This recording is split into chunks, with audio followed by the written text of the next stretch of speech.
তার ইমেজ নষ্ট করার চেষ্টা চলছে, তার বিরুদ্ধে ষড়যন্ত্র চলছে। বিগত বেশ কয়েকদিন ধরে এমনই অভিযোগে সরব হয়েছেন বিজেপি নেতা দিলীপ ঘোষ।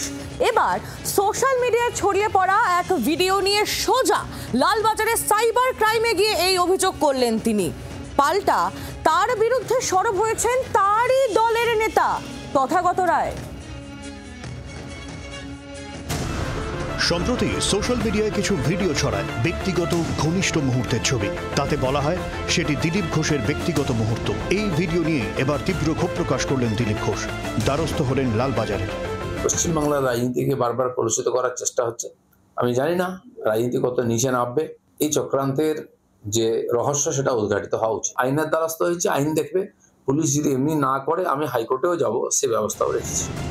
দিলীপ ঘোষ যখন তার বিরুদ্ধে ষড়যন্ত্রের দাবি করছেন, তখন তারই দলের বরিষ্ঠ নেতা তথাগত রায় অভিযোগ তুলছেন, অযোগ্য লোককে যোগ্য জায়গায় বসালে সে অহংকারী হয়, স্বেচ্ছাচারী, ব্যভিচারী হয়। তথাগত রায়ের সরাসরি অভিযোগ, 2021-এ বিজেপি রাজ্যে ক্ষমতায় আসার অবস্থায় ছিল, আসতে পারেনি। তার কারণ দিলীপ ঘোষ ও কৈলাস বিজয়বর্গীয়। দলের অন্দরেই কি তবে দ্বন্দ্ব?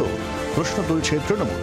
একটা ভিডিও নানাভাবে লোকের কাছে গিয়ে পৌঁছেছে। সেই ব্যক্তি আদৌ দিলীপ ঘোষ কি দিলীপ ঘোষ নন, সেটা একটা প্রশ্ন।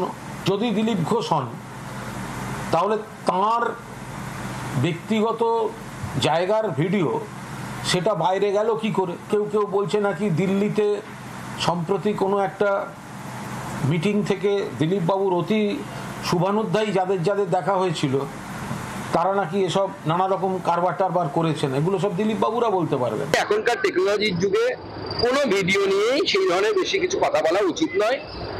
এবং সব থেকে বড় কথা, ব্যক্তিগত জীবনে কে কার সাথে কি করবে, আপনি আপনার ব্যক্তিগত জীবনে কি করেন, তাতে আমার উকি মারার অধিকার নেই। কোনো কমপ্লেন হয়েছে কি?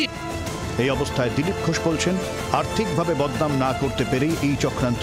লড়াই পার্টিগত নয়, ব্যক্তিগত। শ্রেয়সী গঙ্গোপাধ্যায় ও ই গোপীর রিপোর্ট, জি 24 ঘন্টা। বাংলার আওয়াজ, বাঙালির আবেগ, জি 24 ঘন্টা।